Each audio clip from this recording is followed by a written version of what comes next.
Okay, Renzo, thank you.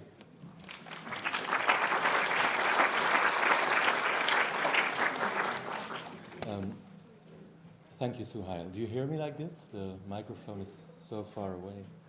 Yeah? Okay. And how does this work? Okay, that's how it works. Great. So, thank you, Suhail. Thank you for being here, for showing up. I flew in from Amsterdam to speak with a funder, do this talk, and then tomorrow we have all kinds of meetings in Brussels to figure out how to do it. We're building up the Lusanga International Research Centre for Art and Economic Inequality. Two organizations do this. On the one hand, the Institute for Human Activities, and the other logo, the Cercle d'Art des Travailleurs de Plantation Congolaises, the Congolese plantation workers' art circle.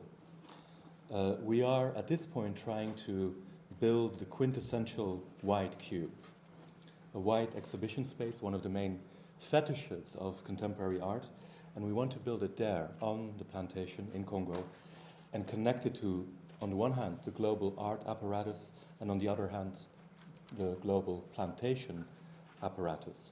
And we do that on the very first plantation that Unilever ever founded in 1911. This is the place where it is now called Lusanga. It's some 600 kilometers from Kinshasa, the capital city of the DRC. It used to be called Leverville until, of course, after independence, the Congolese changed the name back to what it was called before it became Leverville, Lusanga. What we're trying to build, these two groups together, is a place where we can investigate, on the one hand, what art is and also how it relates to economic inequality. We're trying to build a research center that, on the one hand, can serve as a searchlight, if you will, on these issues, but on value chains, on who gets to speak, who gets to utter critique in the world, and who just simply needs to shut up and work on plantations and pay for other people who can then formulate critique. We're trying to build a research center around that basic question, and in the process, build another type of economy on the plantation, and hopefully in many plantations, that is inclusive, egalitarian, and not just at the profit of a few people around the world. This is the Congolese Minister of Culture and Tourism, His Excellency Elvis Muturiwa Bashaga, who just laid the first stone for the research center 2 months ago. And here, it's called, the acronym is LIRCAEI. We didn't come up yet with a better name, but so it stands for Lusanga International Research Centre for Art and Economic Inequality. If you have a better title, that would come in handy. We need to rethink this relationship between, on the one hand, the plantation system, and on the other hand, the white cube art world system. First, the plantation system. It's a system where monoculture is enforced, is forced on people, one plant, one mostly imported group of people. It's rarely people that live in a certain area that are employed on plantations. It's almost always people that are imported, lured into, very often by force, to work on one exotic crop that maximizes profit. That is I'll go into depth later why plantations exist and what they have to do with the art world system. But for now, I just want to state that we want to redefine that relationship. Plantations are places where monoculture is imposed on people, on plants, on animals, on landscapes.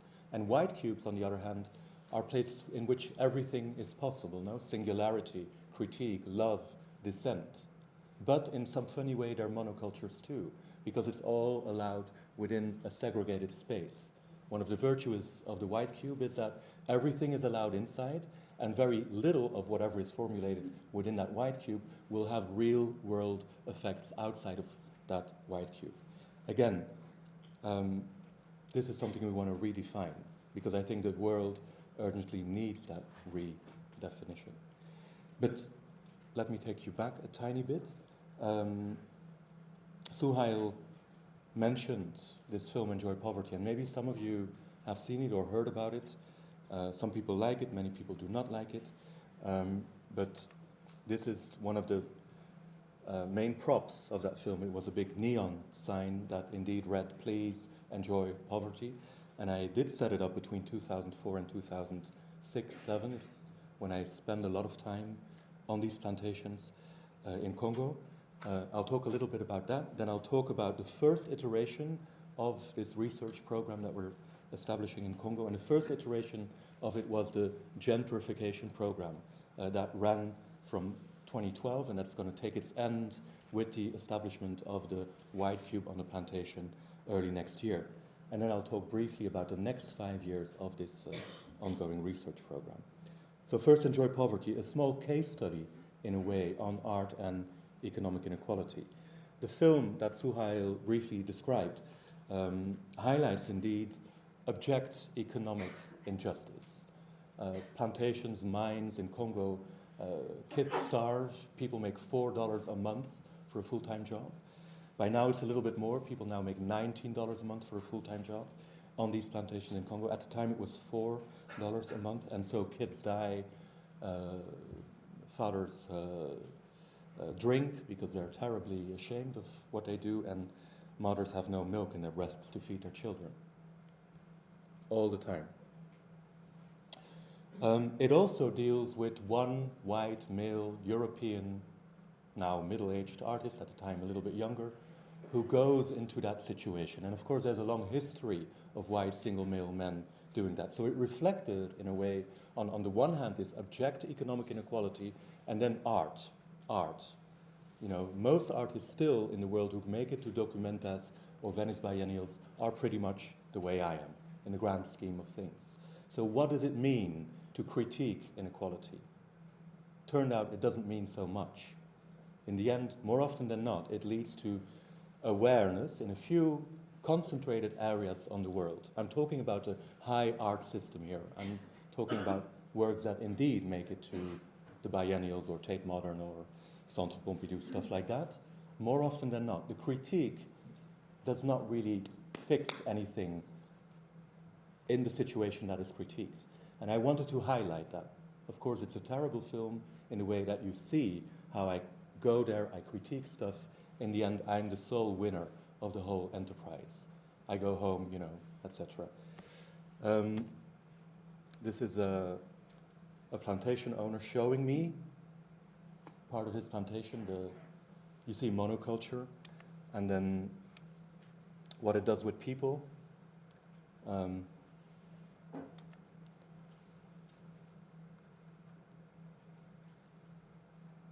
And how indeed that is all commodified in pictures, films, etc. This was a picture in an art show in Kinshasa, mostly for expatriates and upper class Congolese. But these images also made it to Time magazine, highlighting poverty in Congo, pictures made by the girlfriend of the manager of these plantations. So with a security clearance of her boyfriend, she went in, made pictures of how terrible it is, and then there is no outside to this stuff. Critique is already part of the equation. Critiquing inequality is part of the inequality. So, very little benefits for plantation. This is another little still out of that film, despite of the subject matter of the art piece. And I think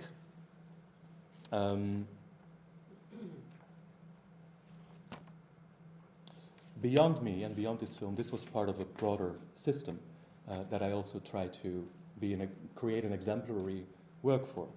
Art does accumulate awareness, create it, and it especially also creates capital. It attracts capital in places where this critique is being exhibited. Here you see a very well-known poster that was hung in Venice last year. Was it 2 years ago when Oki and Weser did All the World's Futures? Of course, Venice is a rapidly gentrifying city, and despite its the content of the art show that and Weser created, one of the main material results of critique, artistic critique, is that people can't pay their rents anymore and are pushed outside of the cities. I understand that many of the previous talks were about gentrification and what it is. And of course, this is part of deliberate strategy. So here a picture of the Guggenheim in Bilbao, and very deliberately, city council, real estate entrepreneurs invest in art because they think it will, energize the economy. Hal Foster, leaders of a depressed city want to retool for cultural tourism, maybe it's acultural, but cultural tourism, and believe that an architectural symbol can help them. To achieve this, a chosen architect is encouraged to model idiosyncratic shapes at urban scale, often near poor neighborhoods that are thereby disrupted, if not displaced. This is gentrification in Amsterdam, the city where I recently relocated to. Just to tell you, I live in a basement with my 2 kids. It's like, as big as this, kind of. That's what I can afford, and I'm sure in London it's even worse. Now, in the end, this is a quintessential white cube, I'll come back to that. In the end, critique on inequality, however important it can be symbolically, intellectually, artistically, critique on inequality, if one looks at it in material terms, very often reaffirms the very inequalities that it aims to critique and reaffirms class difference. It seems that art, film, awareness is somehow part of the problem. It's even maybe at the core of the problem of this wealth, of this unequal distribution of wealth. And so I believe as an artist that art should try and repurpose itself and become part of the solution. Is there something wrong with the way art functions now, and is there a way in which we can remodel it so it becomes a force for a more inclusive world? So, just in brief, the White Cube. This is a picture of the White Cube. I want to talk about the White Cube now. This is the White Cube Gallery here in London. It is, of course, the quintessential museum space, an area that is secluded from the social, economic, political conditions outside of that space, which has an enormous advantage. It means that within the White Cube, inside the White Cube, one can do whatever one wants. It's a zone that in one which is free, and that, of course, is something we dearly need, because in the economy, in the economic circuit, so little seems to be possible these days. In the political realm of things, there's not a lot of imagination on the left, politically left side of the spectre. So the White Cube remains one of the few bastions in which one can think of another world, dream up another world, create strategies for dissent, for inclusivity, for poetry, all very important. Of course, it is not separated from the outside world. The underlying fiction, Elena Filipovic, she runs the Kunsthalle Basel, I believe. The underlying fiction of this whitewashed space is not only that ideology is held at bay, but also that the autonomous works of art inside convey their meaning in uniquely aesthetic terms. So it's apolitical in a way, or a-ideological, and it reduces whatever position is there to aesthetic terms. Even if one proclaims the workers' revolution today, that's going to be received as an aesthetic thing, and so it's kind of, not too dangerous, and one can have it even in a privately sponsored White Cube. In London, your main thing of the sort is Tate Modern, that quickly became the most visited and maybe one of the most important art galleries in the world. Again, Tate Modern claims, Chris Durkin, who used to be the director of Tate Modern, claims Tate is like an agora, a market space of ideas. Tate Modern is public space. And he continues, in a city where everything has become more privatized and more expensive, people find freedom in Tate Modern. It's a kind of coming together. So it's an agora. The White Cube is an agora. Again, the one bastion in which self-reflexivity can be investigated, all kinds of theoretical premises, love, poetry, etc. What cannot be done socially, economically, politically, you can do it in the White Cube. The latest installment of the Unilever Series, which was the one big thing between 2000 and 2012, every summer in the Turbine Hall was Tino Segal, with a beautiful work. He had these interpreters coming together with visitors and discussing together how their lives, visitors' lives, were affected by changing labor regimes that they inhabited. It was a very touching piece for many people and for me as well. Tino suggests, let's commodify less and then share and participate in more interesting things. He wants to get away from, stuff that you can buy or sell, but just let's have an experience together and learn from that experience. However, all the good things do still, there's something really problematic with the white cube, and I pointed at it earlier. It seems to have very little effect on the outside world. Within a radius of a few miles, certainly real estate goes up, and maybe people have a place to think through, etc., etc. But the main physical effect, material effect, seems real estate prices that go up. Venice, gentrification, the whole deal. And many of these ideas, however well they work in the white cubes, aren't implemented outside of it. I'll come back to that.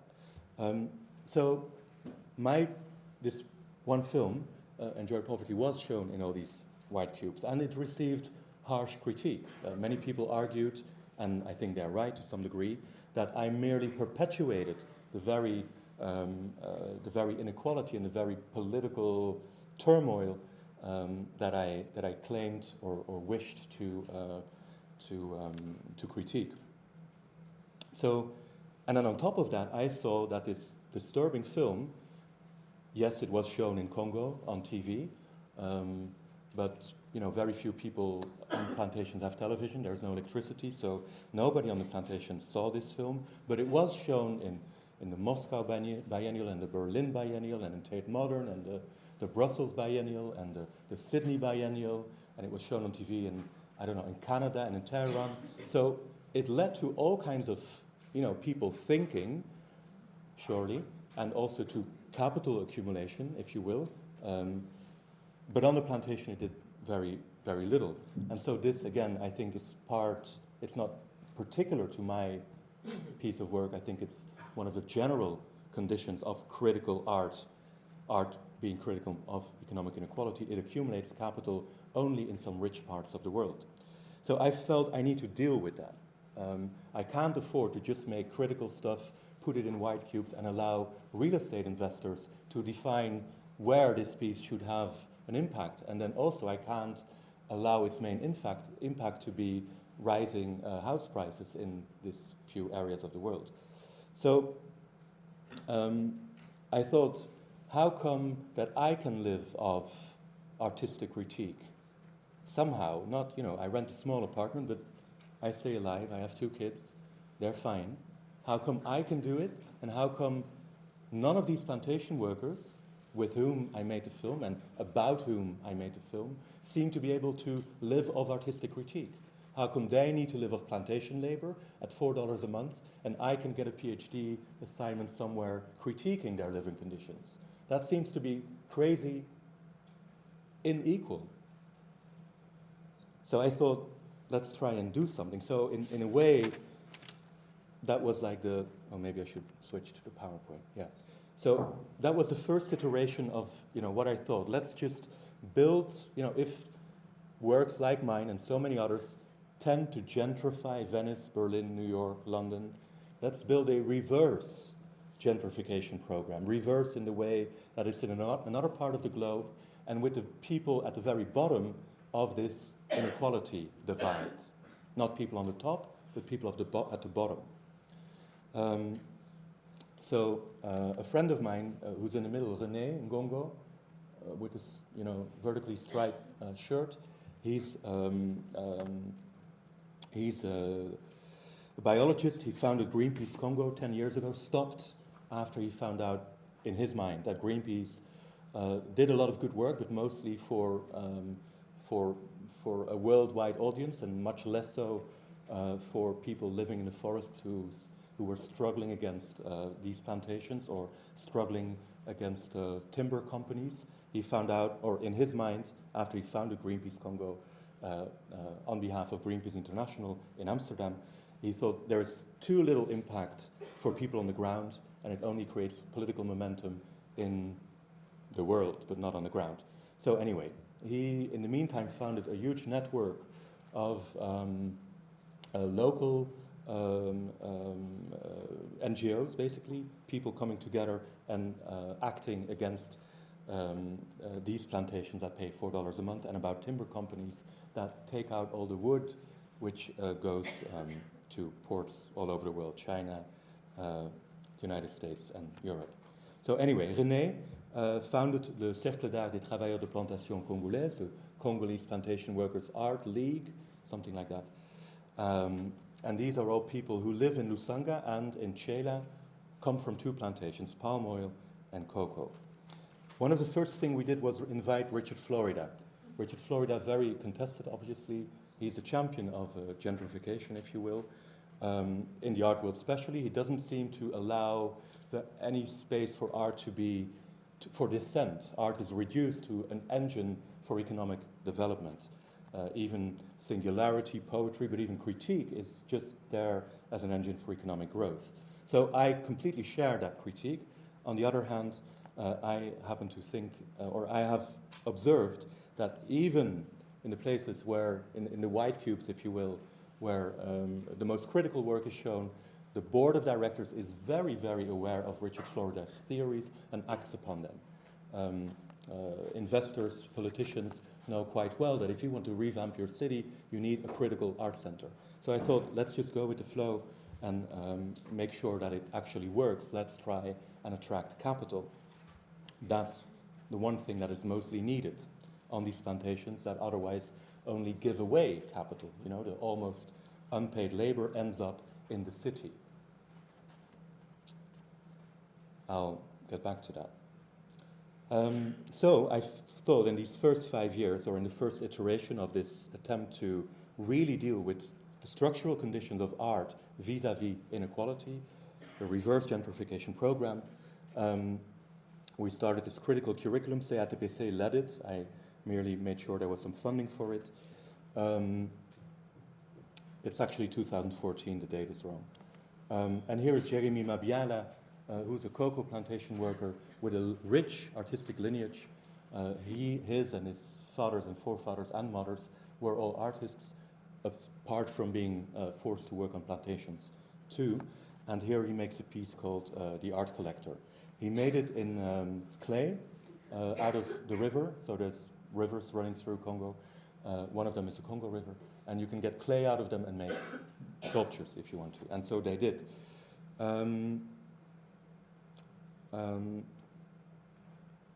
yeah, is it this sculpture? Right, this is the Art Collector again, later on at MIMA. It's a museum in northern England, Middlesbrough, where the CATPC had its first institutional solo exhibition. And this is the very same piece, but you can't export clay out of Congo, it will crumble. The Ministry of Culture, now we're friends with the minister, but at the time we weren't yet. So it would be very difficult in many ways. We scanned them 3D, these clay sculptures, and it became therefore a digital file that one can easily export.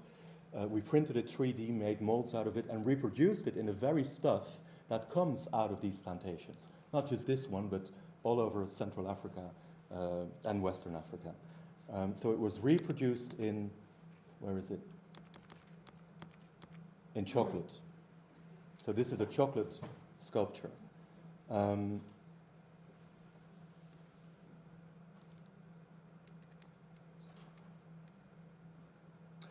We started out in Bottega in the beginning, where you saw the Richard Florida.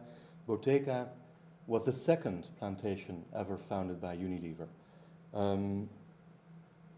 Later on, I'll try and explain you why that is so important.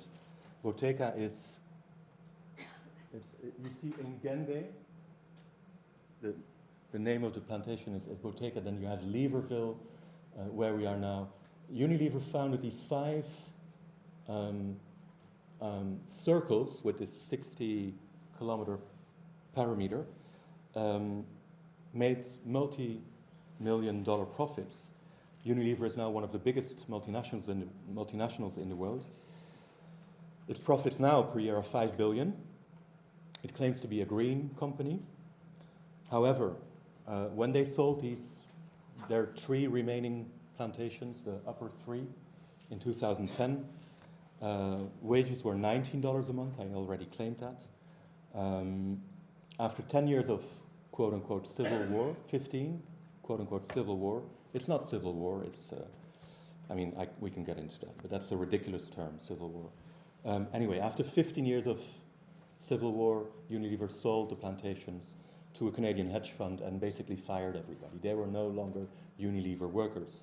Nobody got a pension, and yet people still produce Blue Band for Unilever, and profits still go to the headquarters here on the other side from Tate Modern.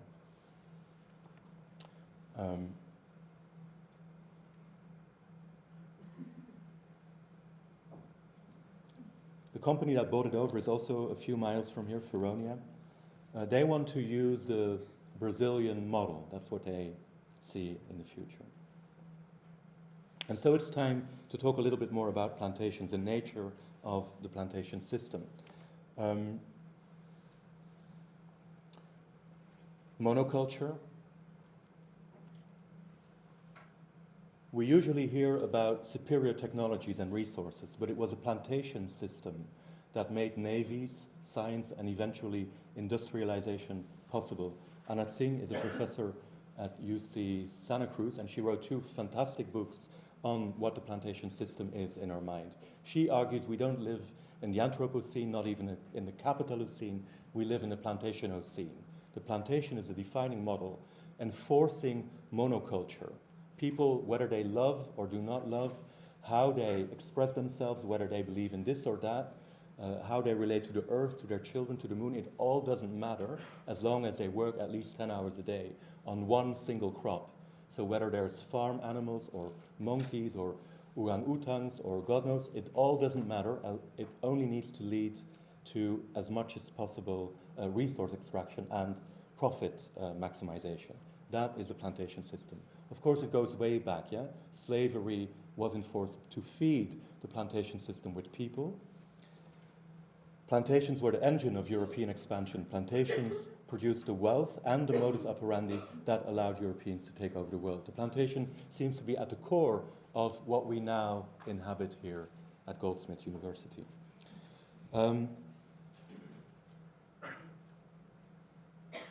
In short, it installs monoculture, reduces people, plants, and landscapes, and puts them at the service of only one thing, the profit of remote investors. Now, the link between the plantation system and the white cube, I already argued that the plantation system obviously is an imposed monoculture, and I think in a way the white cube is one too. It's another type of monoculture. This is William Lever. He founded the Lady Lever Gallery in Liverpool. He founded Unilever, obviously. He founded Leverville, Congo, and also the Lady Lever Gallery in Liverpool, in which he showed really beautiful pre-Raphaelite paintings about spirituality, some kind of beautiful, poetic pre-industrial world. Paid for but capital generated on palm oil plantations in Leverville and Bottega. This is Henry Tate, who founded Tate Britain, sugarcane, the Ludwig Museum in Cologne, and of course the Unilever Series, paid for by Unilever.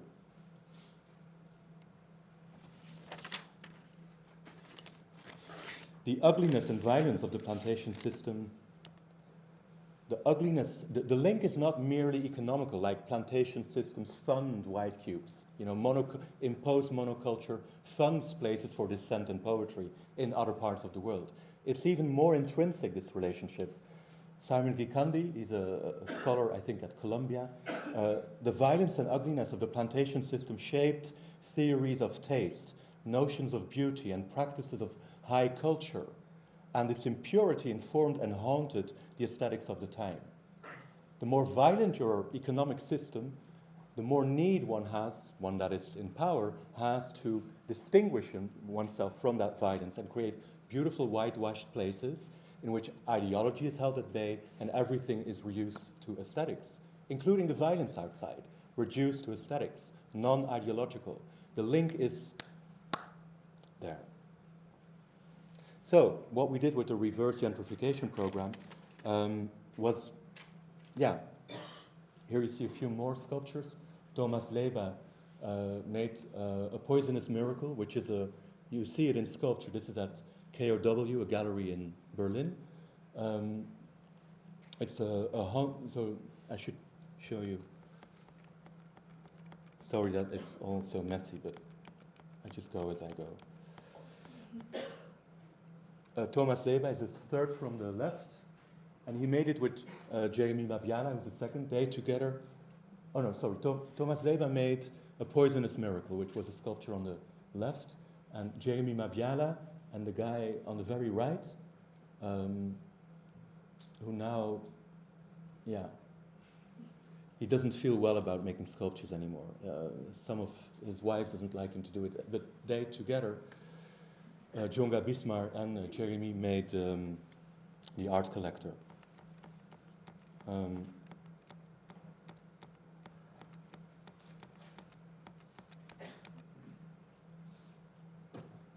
So they were exhibited in Berlin, and in a way that's really good. What we did is, this is maybe the current value chain of art production. You know, it starts with plantations, where, you know, in order for people to survive on these plantations, laborers, in order for them to survive, they need to cut up and burn down the rainforest around the plantation, because wages are so low you cannot possibly live of it. So the very last antelope that you will see, you will kill it and eat it, because average protein intake per week is 50 grams. So that's like 1.5 slice of meat. So people, or beans or what have you, very little. There's a direct link between the plantation system and its imposed monoculture and people having to burn down everything around it in order to survive. So that's kind of the status quo, and it produces stuff. Unilever, many other companies I explained to you. Money is made. It goes to Tate Modern, where the singular artist can have his or her expression, and then, you know, generates gentrification. In a way, the white cube and the plantation systems are two faces of the same reality. That's what I try to argue. Oh yeah, interestingly, after 1 year in this first place that we were at, Boteca, where we started with Florida and all kinds of creative workshops, and artists came from Kinshasa, and we had, you know, as art world students and people do, we had some parties, and anyway, the company, with a phone call from their management here, 2 kilometers from here, ordered the local police to chase us out and confiscate, not just me, but the whole, you know, people were put in jail, and confiscate whatever art had been made up to that time. So anyway, what we did with this chocolate sculpture project, in a way, coming out of this critical curriculum that we all together established, is that, in a way, people on the plantation on the very left-hand side all of a sudden were able to take the position of the singular artist, which was great. It certainly had more relevancy and maybe more... they take another position in the value chain, and I think that's a good thing in and of itself, that plantation workers are on top of the value chain rather than artists such as me or whomever gets to be there. But it doesn't really change the value chain in any meaningful way. It's still some individuals who make money off critique on inequality. They, in a way, these few plantation workers, you saw them, still rely on an abject value chain. And in a way, in that way, it's still, just as my or any other of your practices, I imagine, it's still, in a way, an exploitative art practice relying on an exploitative plantation system. So it's not good enough. If you look at, this is very schematic, and it's not complete either, but if you look at where the white cubes are worldwide, there's a great one in Dakar, Raw Material Company. There's a few, obviously, in South Africa. There's a great one that's not indicated in Rio de Janeiro. But like 80% of the very influential white cubes are in the Northern Hemisphere. and of course the plantations are in, around the equator mostly. So the solution certainly is not about putting a few people or allowing a few people to rise in the value chain. That that doesn't change the system. It's about changing the white cube's position in that value chain. What is validated? What types of practices are validated? And also, where is capital accumulated through artistic critique? So again, the CATPC and René here. The conclusion may be, if artists want to have control, I, as an artist, if I want to have control over where my work accumulates capital, I can't allow it to be just in, at the mercy of real estate investors. Also, if we want political and economic traction, we can't just use the existing white cubes, because again, that will lead to everything I've described. It hardly changes the lives of the global workers' brigade on any structural level. So for art to have real agency, maybe we need to rethink not how plantation workers can take over the place of Tino Segal or Ai Weiwei, but how to change the position of that validation and capital accumulation machine of the white cube in the value chain. So the first 5 years were about reverse gentrification, help plantation workers, educate us, we get educated by them, move to another position in that value chain. They certainly made a lot more money. 35,000 euros in profit were made by these 12 members, which is like 20 times, or I don't know, 300, a lot more than they would ever make on the plantation. But it's certainly not good enough. And also I understood I'm not the one who can see through the system and change it. What I like to do is think about art world systems. I like to think about that value chain of where a white cube can be. What I can't do is change a plantation. I don't have that visceral knowledge. So if we do not want to change just art, but also the plantation, and if we want the plantation to be changed through art, but especially if we want art to be changed through knowledge from the plantation, if we do not no longer want to live in this insular world of aestheticized critique that doesn't lead us anywhere, then we need plantation workers to educate us. Art basically needs the help of plantation workers in order to change and we have traction again. And this is hopefully the start of the second 5-year program. We try and bring the white cube back to the very place that financed it, which is the plantation. In the case of Tate, it is a plantation. In the case of the Van Abbe Museum, it is a plantation. In the case of the Ludwig Museum, many of the main European museums directly funded and still being funded by this exploitative labor system on plantations.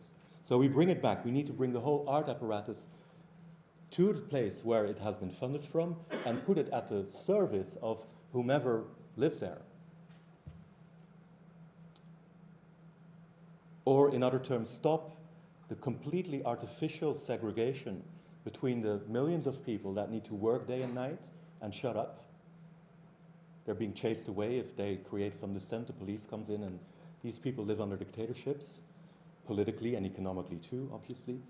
We need to stop the segregation between these people and then other people who can utter critique on that. It doesn't lead us anywhere. It leads to gentrification. Claims that have they're not valid anymore. I'm sorry to say, but I walk through the Venice Biennial and I see, pieces heavily influenced by Marxism. I don't believe it anymore. But I do want to believe it, so how can we believe it? How can we make sure that it works?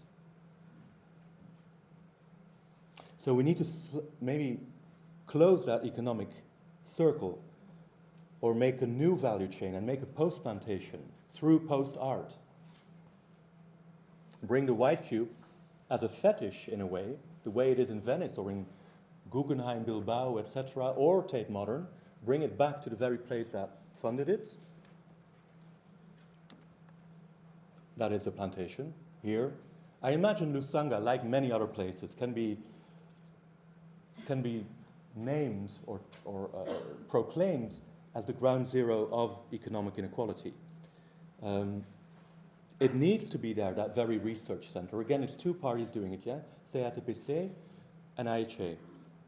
It needs to be in Lusanga. It's the former Leverville, the very first plantation of this company that makes 5 billion euros, or I don't remember, pounds maybe, 5 billion pounds in profit per year, proclaims itself green, but yet at the very first plantations it's ever started, people still produce blue band, have no pensions, there is, like, healthcare is ridiculous, and people make $19 a month.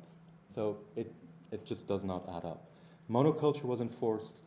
I said this all. Oh yeah, and the greatest thing about it all, this is the plantation the way it looks now, it's tired. The soil is depleted, people are tired.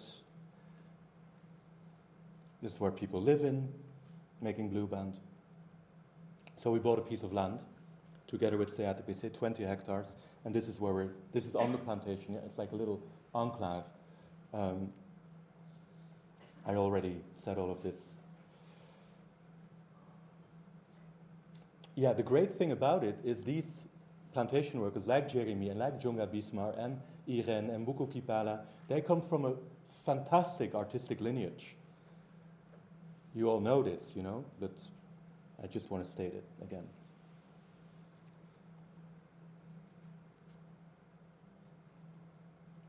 The minister, now the plantation can become an agora. Why have these agoras in London only? Seems a strange idea. If we want to know what the world is like, we need the other part of that equation.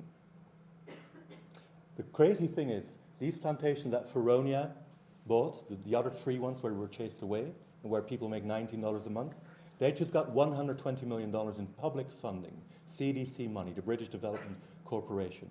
So to revive this old, tired, exploitative model, there is plenty of money abound. And this is in Leverville, Lusanga, the white cube we're going to build.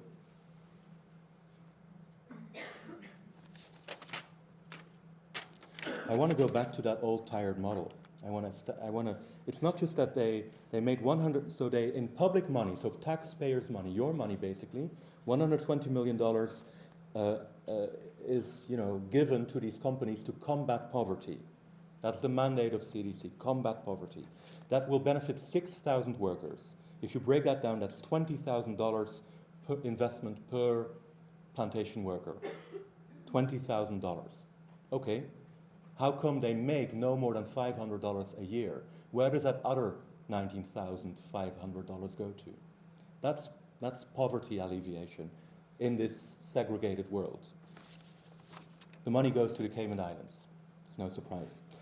So they are now cashing in on promises to stop poverty for people who should not have been poor or impoverished in the first place, since they've been working for Unilever, and therefore also for Bruce Nauman and Louise Bourgeois and Tina Segal all of their lives. It's just insane. And as a consequence, people, you know, aren't exactly stupid about this. Every day there are protests against Feronia, blocking roads and not accepting the employment that they offer. So that's, again, where is it?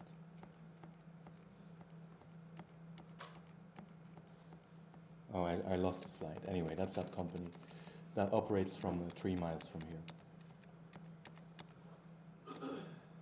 So anyway, I want to argue that plantations and the white cubes are two sides of the same coin, and we want to redress or change that separation by just basically superimposing them. And it's great that we have two organizations working together, one experts in plantation work, and another one, I don't claim to be an expert, but at least I'm interested in what the agency of the art world could be. And we somehow got a very prominent architecture firm, one that is used to building these fetishes around the world, involved. And it's the Office for Metropolitan Architecture, William Koolhaas, it's his firm. He does the Garage in Moscow, he does Prada Foundation. So they're extremely well placed to know how this quintessential art world tool. Attract visibility, attract money, a fetish in a way. It's funny in a Central African context, but it's a fetish. It's there mainly to attract money and to validate whatever is in the white cube or around it. Well, they designed it. The quintessential white cube can simply go back to the place that funded it.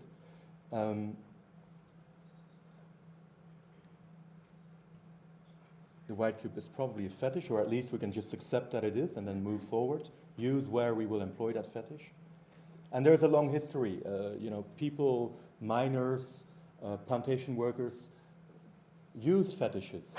Now, how do you get $1,000 if you're making to buy a motorcycle? If you make $19 a month? The assessment of some of these people is exactly correct. It just floats around the world, all these capital streams. How do you make sure it lands? That's a fetish, no? Like a tool to influence the invisible world. We use it all the time. The white cube, again, is one, as a dollar bill could be one. They attract visibility. Here is Ai Weiwei in Tate Modern, and it attracts funds. So we're basically trying to build this searchlight, shining its light on abject inequalities, attract whatever we need. This is the debate center that's already been built. We had a seminar there, the Matter of Critique, last September, when also the Congolese minister laid the first stone. And what we hope to do in the next 5 years, just putting the white cube there is merely a tool. It has no importance other than attracting, on the one hand, or repatriating, I should say, the funds that have been expatriated from the plantation. Add feelings, emotions, what have you, whatever. It's a communal project, obviously. As I said, I have no clue how plantations can retool the art world, but it needs to happen, I believe. And already, with the profits, these $35,000, they're all being invested in new, inclusive, non-monocultural gardens. CATPC is buying up pieces of land next to the still functioning Unilever plantations in order to create alternatives in which profits are not sent to the Cayman Islands, in which people do therefore not have to make $19 a month, do not have to ruin the rainforest around it or eat whatever animal one can come across. And in a way, it's exactly what Tino said, no? We need to commodify less and then share and participate in more interesting things. So I think the claims that are made in the white cube are fine. It's just that they need to be taken seriously. So in this 5-year, much more income for people, not this tired or no longer investing millions of dollars in this tired, destituted, extractive economy that leaves everybody unhappy, and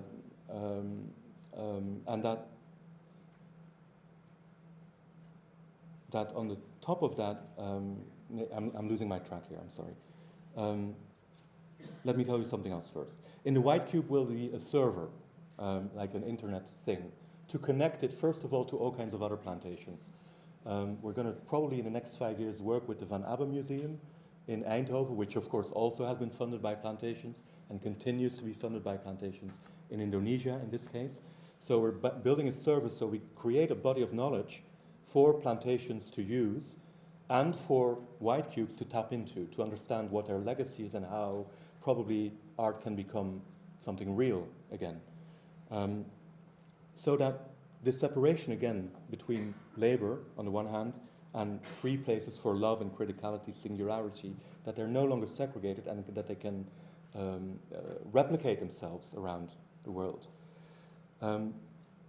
So it would mean that plantation workers can occupy all the positions in the value chain, not just working, but also plant crops, harvesting it, transforming matter, being critical about it all, making money through that critique, buy back land, even develop real estate, maybe even all the functions that art has in this world, housing prices going up, etc. All of that in the hands of people who fund our art system. So it seems that only these plantation workers can. And it's a mutual, what is called in NGO talk, capacity building. We certainly need their capacity, and they need some of the capacity that guys like you have. So it needs to become a research center that is valid for all, and that's possible when it's no longer segregated, when indeed plantation workers take up their rightful place as artists, and where artists can just simply become plantation workers again, both of them. And when I come and think of it, if we do create a place in which agricultural production is once again linked with love, with critique, with dissent, with poetry, then that would be a much better case to receive these $120 million than the exploitative plantations on the one hand, and the singular high-profile white cubes that don't do anything on the other hand. So that's what we're trying to establish. The goal is not to reforest depleted lands only, or to reforest the white cubes, but to reinvent new relationships between labor, museums, nature. And, as I said, I think the most important thing would be that it can be a place where art, that artistic promises, where the critique that art utters on inequalities, where it can actually really think through and become active and test its theories, where we can debate the structures and where these political claims aren't sterile anymore, where indeed we can commodify less and then share and participate in more interesting ways. So as a final statement, I want to argue that there is, in my mind, no white cube without a plantation, but also there is no post-plantation without a post-white cube. Thank you.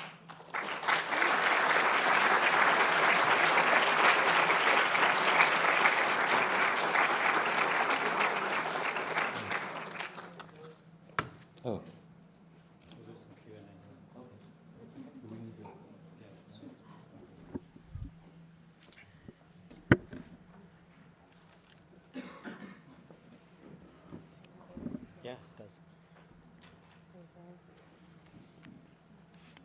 I'm sorry I was so redundant. It's always a struggle to get through this material, and so I think some things I explained like 4 times and other things not at all. I apologize for that. No, it deserves explanation. I'm sure there's lots of questions, so I'm going to ask 2 very brief ones. Firstly, one is about Feronia. I'll come to that later. What's in a way very similar between your previous work, the Enjoy Poverty piece, or even the piece that you did in Chechnya before that, where, just if people don't know it, in that piece, which was from 2002? I filmed it in 2000, but only got it completed in 2003. Right. So at that time, Chechnya is a war zone. Yeah. You're emulating the reporters going into Chechnya, but you're asking the Chechnyans, what do they think of you? Are you beautiful, and so on and so forth. So you take a kind of the position of a vain reporter to kind of reflect the media reporting back on itself. Yeah. But what's kind of continuous between that piece, the Enjoy Poverty piece, where you're quite prominent in the film, which you didn't show in the slides of it, and this piece is the incongruity and almost the obscenity of that sort of modern, contemporary gallery-like architecture in the plantation, right? So it's kind of a striking discrepancy between, what you might call a more responsible architecture or a more sustainable form of architecture, and this kind of pristine, Oma, flash. I mean, it's exactly guilty of all the things that Hal Foster says in terms of being a capital attractor.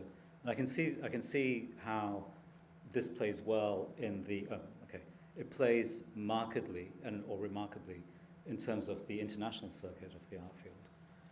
But I'm wondering what the decision was to not go for something that's more, I don't know, that looks more appropriate, I guess, for the plantation, whatever that would mean. You mean it should be in bamboo? I didn't say that. I didn't say that. It's obviously incongruous, right? It's like it's forcefully incongruous. It's like an importation of the Euro-American, global North sort of architecture. Well, on the one hand, certainly it shows that violence. There is violence involved, obviously, in global economic inequality. And since the art world is completely surfing on that inequality, however critical it claims to be of it, it's surfing on the tops of that inequality. So certainly it shows that violence to some degree, but on the other hand, if it does its job, I think that's fine. If it attracts capital to the place and visibility, not to itself, but to the value chains that built this thing, but that also built Tate Modern, then I think then it does its job. So we merely use it for opportunistic reasons. It's just there to do its job. It's the right image of what a white cube should look like now. It's just, I don't know what the word is in English, but it's a stereotypical white cube. It has no other function than to be a white cube. It's not the only thing that we're building. All the houses have been renovated. Obviously, CATPC is working on new post-plantations, if you will. There's water, there's a conference center, so there's all kinds of functions that we're trying to bring back to the place that financed these functions here. We're basically building an agora. But I think this is such a determining element in that value chain that I try to paint. And it's so essential in other places that try to validate whatever local economy or ideas there are, that we need it too. Mm-hmm.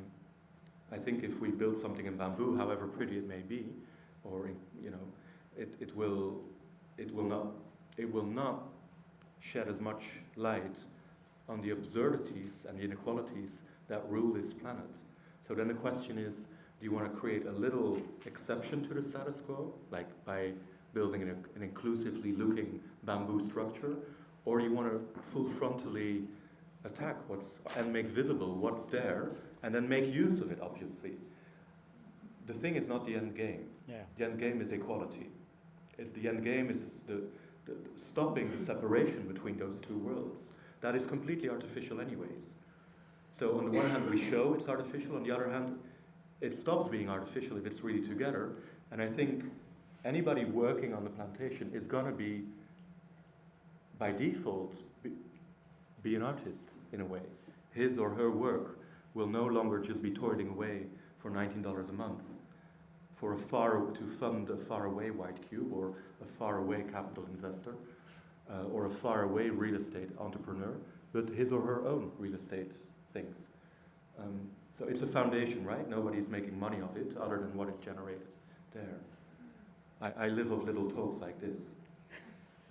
And the tutorials tomorrow. Don't forget the tutorials. Oh yeah. Okay. I've got a number of questions. Can I just see if people have questions already? Yeah. Okay. I'm going to ask one more. What's very compelling about the practice is you're using gentrification as a tool, and you're putting it back in the hands of those who are usually the victims of it, essentially. Or you're kind of saying that in the art field, it's not just a tool that the art field suffers, but it's one that can be deployed.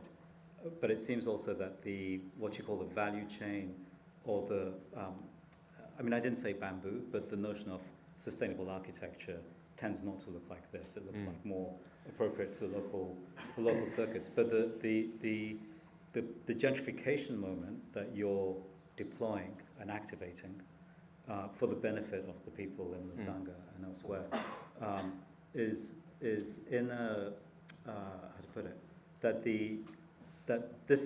I'm trying to attach the gentrification moment to the architecture, and I'm wondering whether the moment of sustainability or the parameter of sustainability isn't Lusanga, but the global value chain that you're describing, right? Mm-hmm. So in terms of making the project as a whole sustainable, because this is like a step in the larger project. Yeah. To make the project sustainable, it has to look like this, because the sustainable moment is the whole global circuit. It needs to tap into or claim its rightful place in that global value chain, a place that has been denied to this plantation and so many others around the world. Of course, one could think, if you want to critique gentrification or have more social practice things, you can do it with bamboo, or you can make a soup kitchen, or you can do a million of things, and I think very often they're great. But it would be a pity to lose out on the extremely powerful on this extremely powerful element in modern art's toolbox, and the main one is the white cube. It would be, in my mind, silly to forego that tool. And indeed, in the long-term sustainability of it, we actually really need it. And I think also on a more philosophical, even if I can't really think through what it all means or could mean, or maybe what it doesn't mean, but I think bringing those two worlds, those two, what I like to claim, monocultures, the monoculture of the white cube that allows everything inside as long as it doesn't have real-world repercussions, and then the other world where the value or profits are extracted, and inside it nothing is allowed, no dissent, no love, no poetry is allowed, to quite literally bring them back. I really love that. However difficult it is and however violent it is, too, I think that's what I really believe in. Okay, there's quite a lot of questions, so what I'm going to do is take the questions in like quadrants off the whole. So can I just see who over there? Yeah, I see that you. I'm asking them over there first. Who over there has questions? There's one, only one. Should I bring the mic? No, it's okay. Ruth will do it. So if you could just ask your question briefly, and then Renzo responds, and then if there's like three over here, we'll take them together, and then Renzo will respond. This is a standard way of getting lots of questions in a short amount of time. Hi, thanks for the talk and sharing your experiences.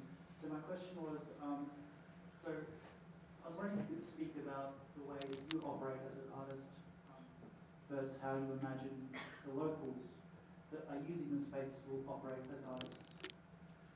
Because it seems that,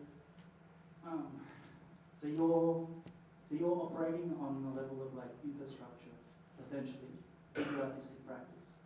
But the way the locals are operating is more through craft, through using clay from the river, for example, right? Like that's the example that you gave.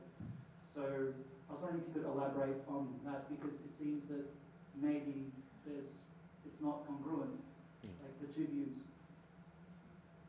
No, sorry. Oh yeah, we first take many questions. No, there's only one of this, if you take this one. All right. I need to probably state that the chocolate sculpture project, if you will, took place in the first 5 years, and this period comes to an end as soon as the white cube opens. And indeed, within that 5 years, we employed the term gentrification or reverse gentrification. And it's not good enough.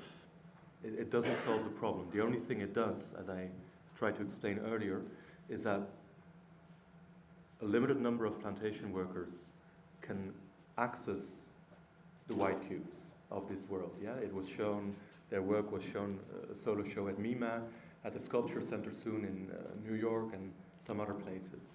So all of a sudden, so that turns the world upside down, if you will, but on a very limited scale.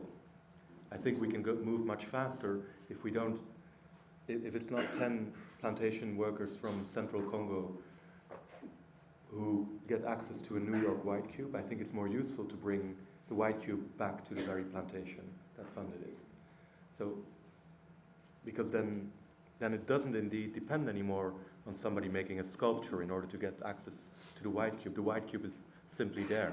So even if you just cook soup next to it, that by default is a ricotta vanilla equal in terms of, just, it becomes art by default. And I think that's much better than a few people gaining access to the white cube. Now, that was just between brackets here. It's not really true, or certainly not in the next period, that I do the conceptual thinking and people like Jeremy Mabiala do the handicraft stuff. I have no clue on how to make post-plantations, or how to even imagine that, or what forces one is up against politically in Congo. Luckily, which is a very volatile country, obviously, yeah? People in CATPC do know that. I can do absolutely nothing in this project without their highly elaborate and very abstract thinking through this whole machinery. On the other hand, I and my colleagues within IHA, we think through another realm of abstractions, which is like art world abstractions. So they're both equally abstract. You know, they do handiwork in the way clay sculptures. I do handiwork trying to write a text explaining it, or doing a fund application, or God knows what. It's handiwork. As you know, so it's the separation between intellectual labor and manual labor, paid and unpaid, critical and non-critical, is exactly what we're trying to move on from.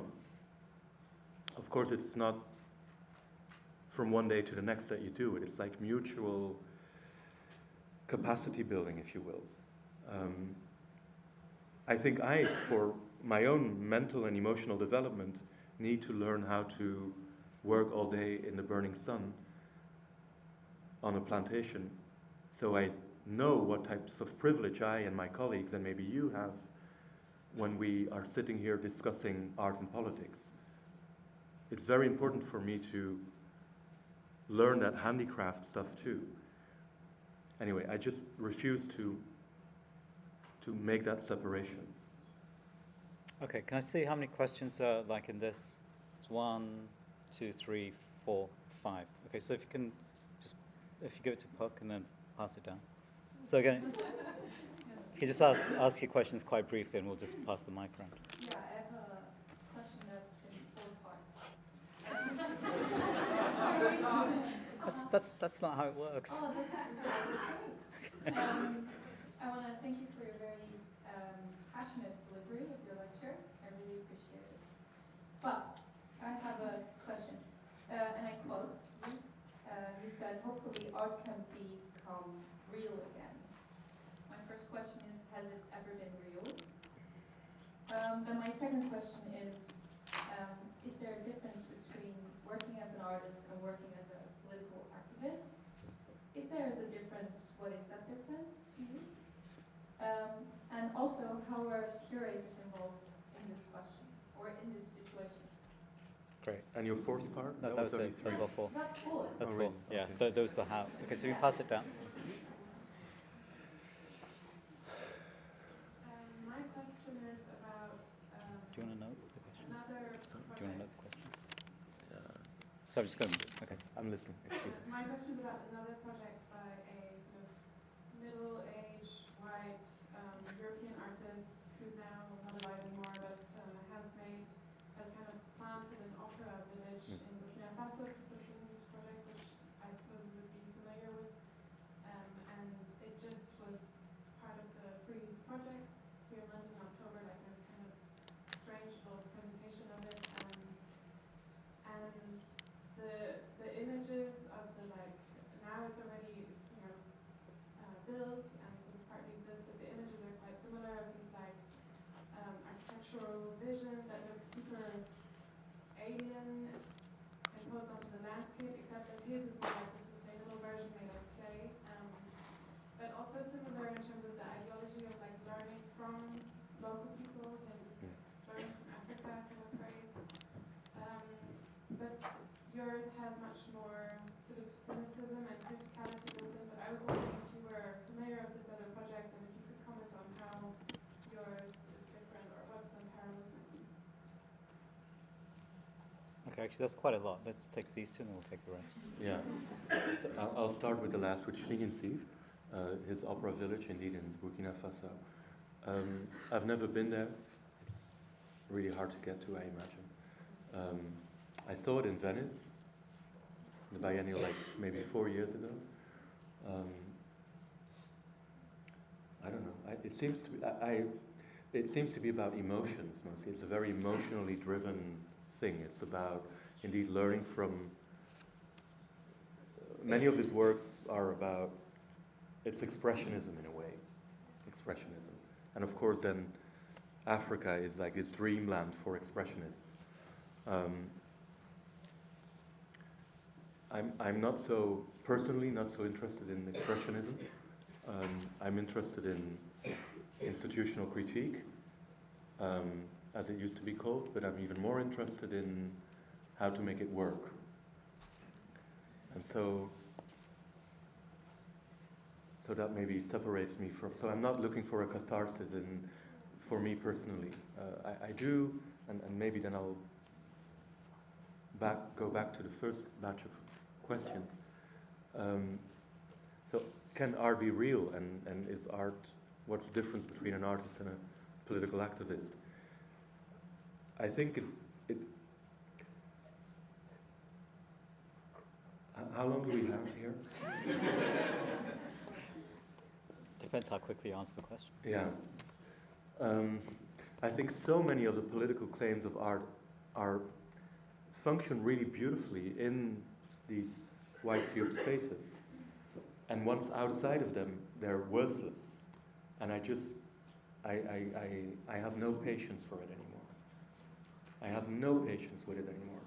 Because half the world, at least, needs not just funny stuff in white cubes. It's over. Nobody's interested in it anymore. I'm not anyway. I'm interested in it in terms that it can inspire me maybe, or I can learn things. It's important. I agree on the same time it's important because we need to keep this knowledge alive, and certainly it can educate me and other people, and we all need that. Maybe we can include ever more people, have more biennials or more documenters, but in the real, as I try to point out, in economic terms, it really is not helping more justice or more equality, however great the content of these shows may be. And I have no patience for that anymore. I think if we want to do it that way, then art should come to terms with it and say, look, we're just doing it inside the white cube, and outside we're just part of, a gentrifying apparatus. If we don't want to do that, then we should act upon not wanting to do that. And that means that artists such as me need to take responsibility for what art really does.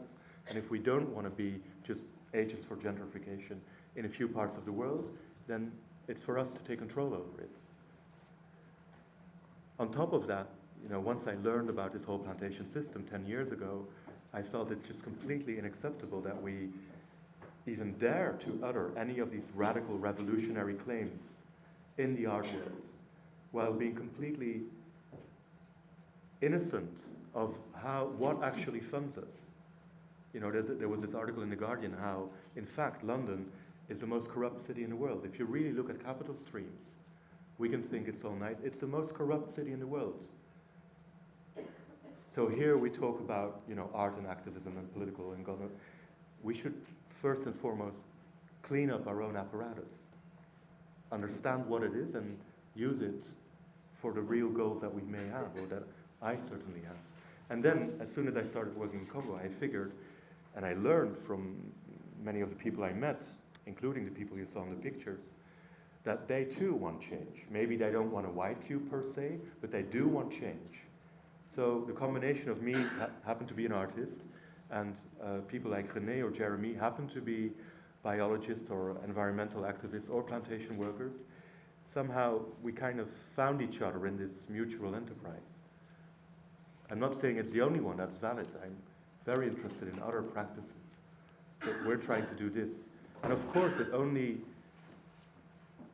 it's not only about making a little, small,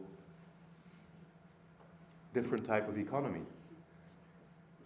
We like to make them, to make sure that everywhere next to Unilever plantations in Congo, there's a better way of living.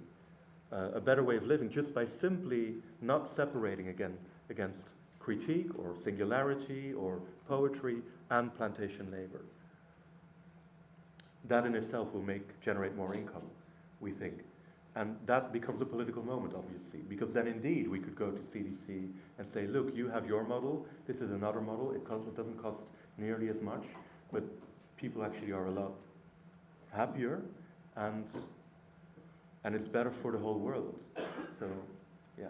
All right, there's two more. There's one here and one there, and then we'll go over here. All right. Two small comments and two questions. The first is about Asian poverty.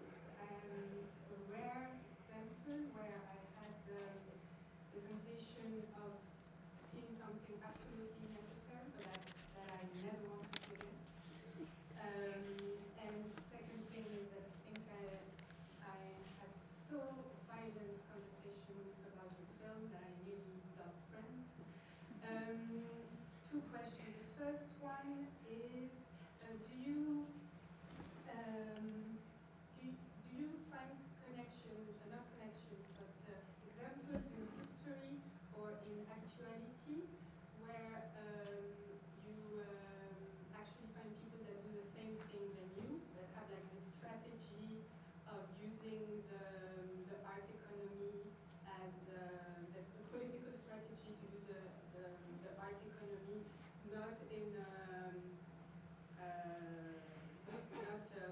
to destroy it or to make it better?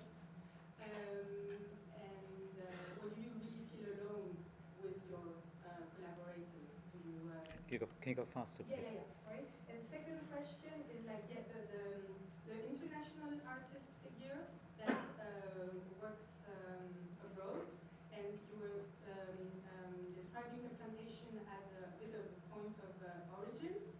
And do you foresee to come back to your own point of origin in a way of like the gentrification around the wheels or the Tate or an Abbey museum or something? Okay, can you pass it?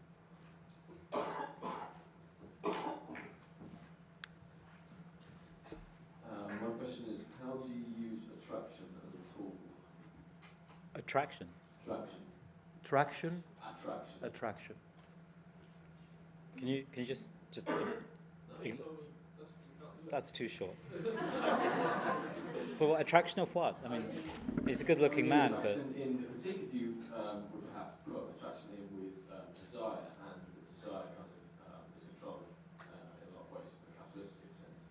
So I wonder how you use attraction, and whether you have a kind of language that you think about when, for example, like enjoy poverty in a way has got you to this position, right? And that you're able to kind of fund this project, and you're able to do talks like this, you're blah blah blah. So I wonder whether you consciously think about attracting people into doing something or not. right.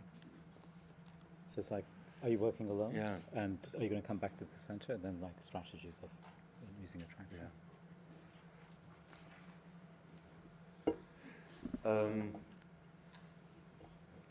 Do I work with, well, yeah, other artists who do the same? I think, yeah. I mean,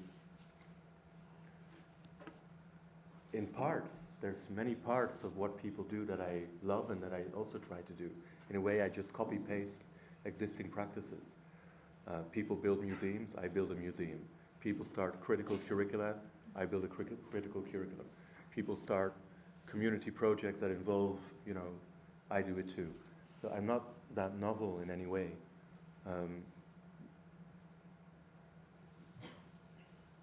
People make self-reflective institutional critique type of analysis of what art is and what their own position in it is, and I do it too. So in that way, I'm not alone. But yeah, nobody else made Enjoy Poverty. I don't know any other film that's quite like it, to be honest. I'm sorry to say so, but yeah. Also it cost me many friends, and it keeps on costing me friends. Even here, I'm sure some people will say, oh, that's great, and many others will. And so in terms of attraction, I'm as much as a liability to the whole project as I am possibly an asset. It's not easy to find money to do it. I'm really struggling, but so are we all, so I'm not complaining in any way, but it's not like, that, I'm struggling as much as the next artist to get his or her work done. I'm not nearly struggling as much as the millions of plantation workers around this world. So whatever little thing I can pitch in, I should just do it. And for me, the end game, I want to make sure that art is, I really think it's necessary, and we need these spaces for, everything that Tino says or that Chris Durkon says, that, spaces for creativity, for dissent, for talking and thinking through other possibilities, for not being subject to the market, all of that. But we should also come to terms with what it means to even in London have such a space, if, etc.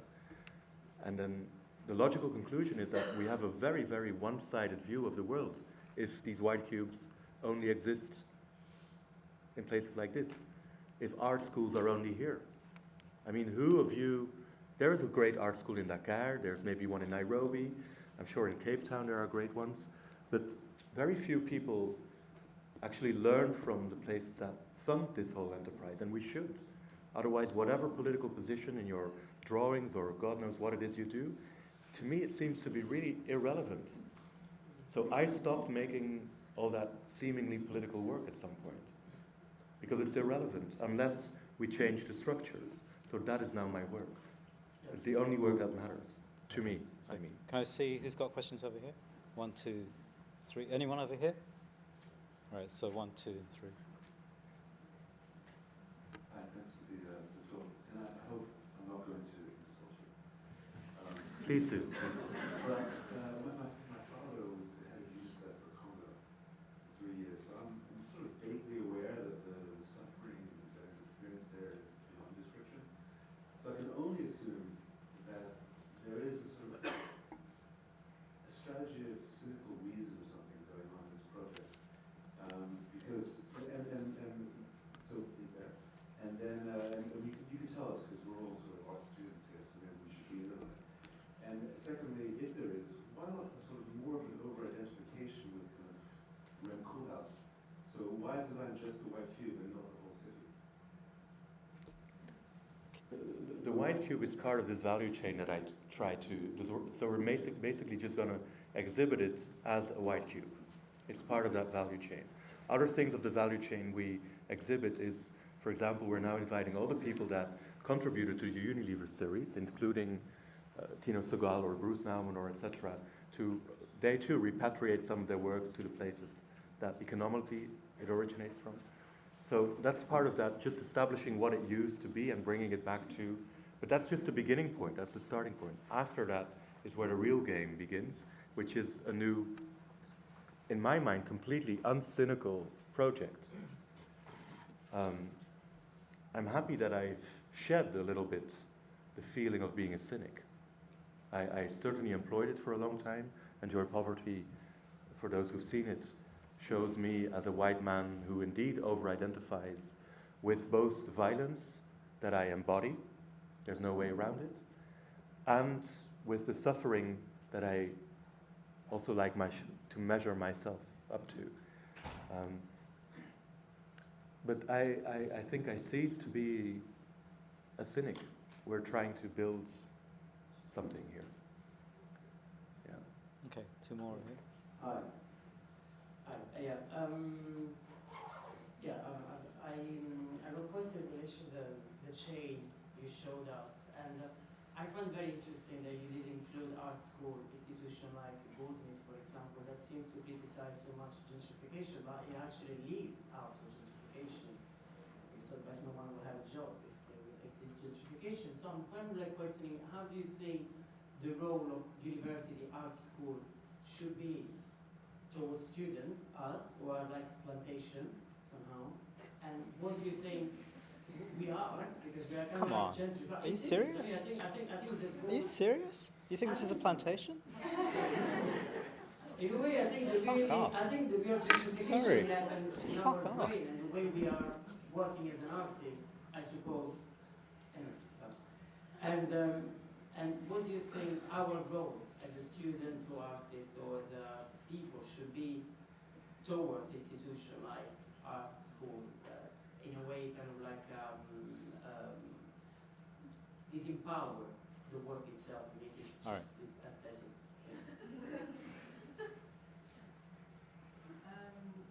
So I have two-part question. One was partly addressed there. Why, if it's okay for like plantation workers to become artists, why is it not okay for them to become architects? Why were they not designing this white cube or brown cube or a hole in the mud? And question, part number two is, if post-colonial, uncynical, non-exploitative artists is the way forward, how do you see this group of people? Should we all go and be in the plantation? And if so, would we be activists or would we be actually physically helping the people? What is needed?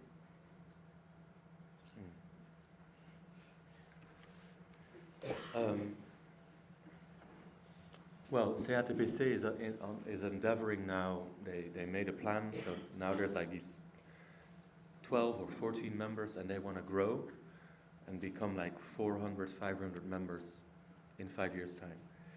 So and of course many of them will be architects and thinkers or just plantation workers, but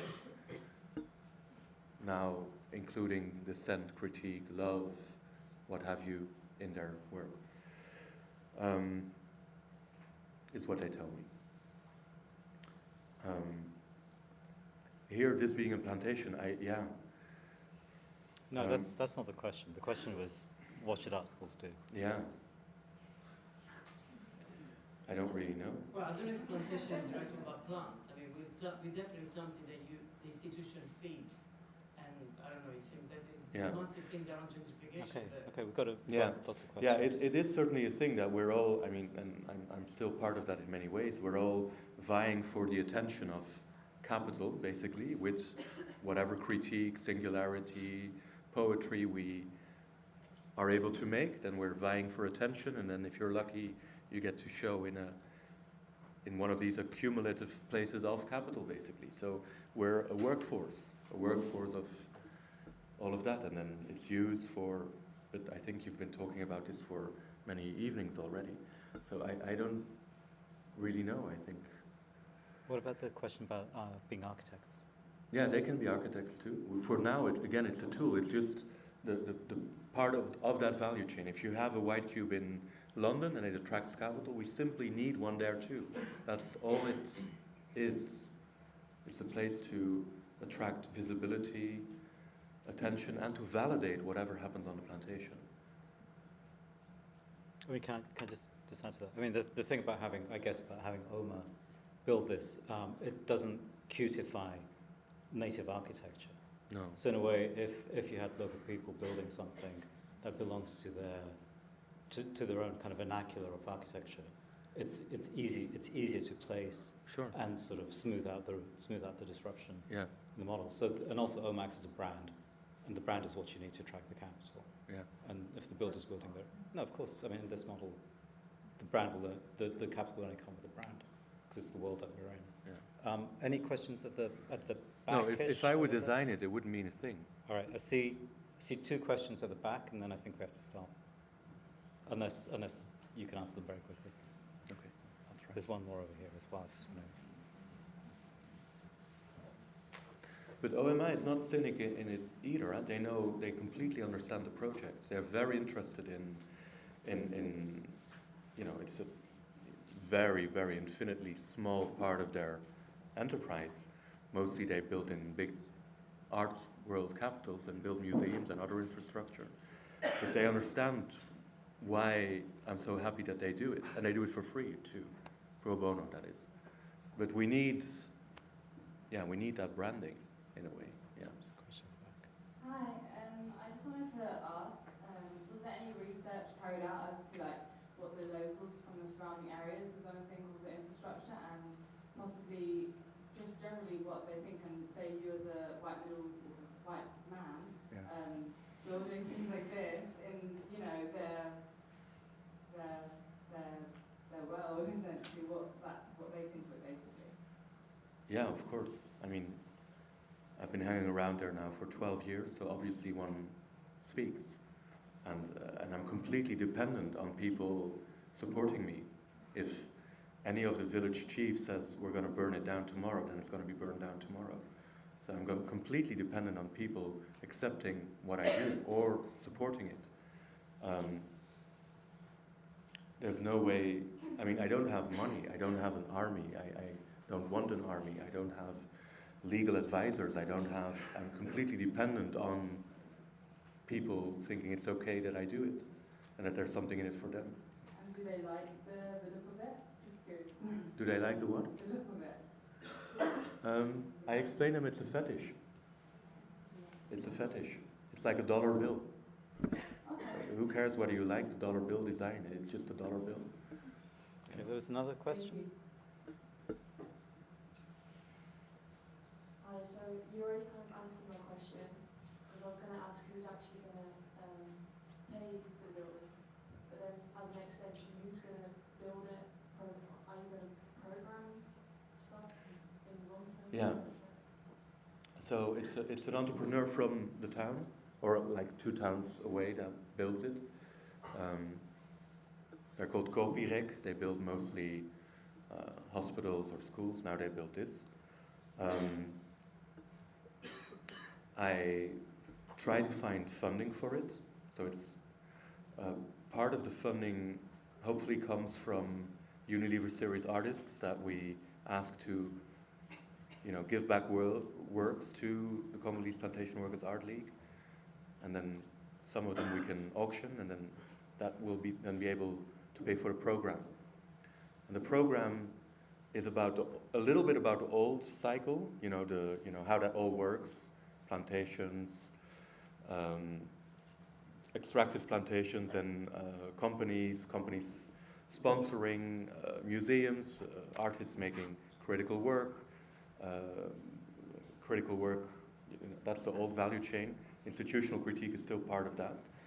Then another part of the research in the next 5 years is going to be about what it means to bring the white cube back to that place, because obviously one can think about that, and also in practical things obviously, but also in philosophical and artistic and art theoretical terms.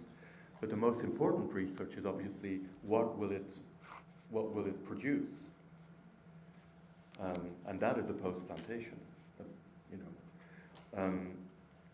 So the programming of the white cube is done. We have a research 5-year research thing. We have residencies, but we only invite people who can really help us. So these are agronomists, they're economists, they're people who know about value chains, they're art theoreticians, some of them. Whatever it takes to make it work over the next 5 years. And again, the goal is to give up that separation and make the white cube and the plantations merge, so none of the two exists anymore as separate spaces. Okay, and one last question over here. And hopefully that will influence other white cubes, right? So that Tate Modern here can't just show art just for the sake of it and pretending that it's not also about gentrification. In the end, it should be more than just symbolics, I think. That was kind of my question anyway. I just want to add maybe if you expect me to tour during the day and then make art at night, maybe you are a Marxist. I don't know. I've been accused of many things. Marxist is the better one. I'm also, I won't repeat the other things, you know them. It's fine, I just want it to work. But I don't believe in alienation. Things should merge and come together. All right. Sorry, that was kind of a question.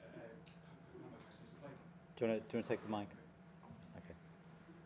does this not place this way of generating value at the behest of the global markets? And does it actually not disempower this as a local source of sustainability? Well, in the first iteration of it, what we called the gentrification, reversing it, first 5 years, we were completely dependent on global markets.